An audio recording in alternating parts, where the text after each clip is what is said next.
Welding. Tiga Bago mag-ulanan yata yun, ano? Bago mag-ulanan. Ulan na. Mula na. Ulan na. na. At may tubig na eh. Tapos nakita nila may dalag na doon sa loob ng net. Ayan, laki niyan nun, no? Ay, putris na yan ah. Dito mo yung dalag lang sa... Dito. Ito malagay. Nagpatan din. Labis na, sabi mo, 10 lang. 10 lang eh. Hindi ka parang ang ano namin dyan noon. Yung mga kamag-anak pala na. Yung mga kamag-anak pala, may anak.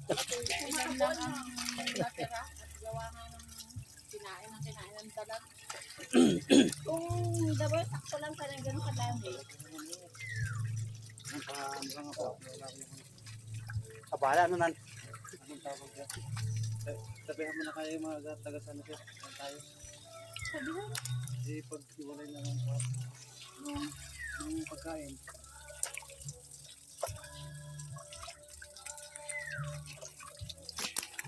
Nasa yung timbangan mo?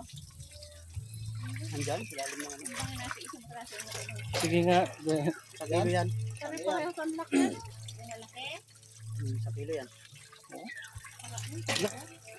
Ay, baluktot yan butang tulad ah. Oh, man. Kaya iniisip ko nga kung alam mo makita mo lalantayin mo. Utang to. Ang Katal-katal na Ang mo.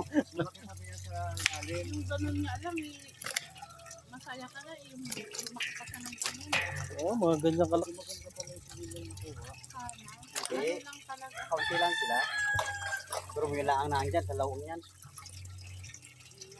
Yung sana di. Mga 1 kilo na na. Ayan.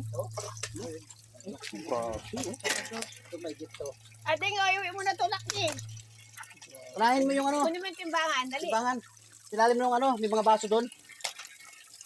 Buti pa ka hindi pumunta. Itusap pa.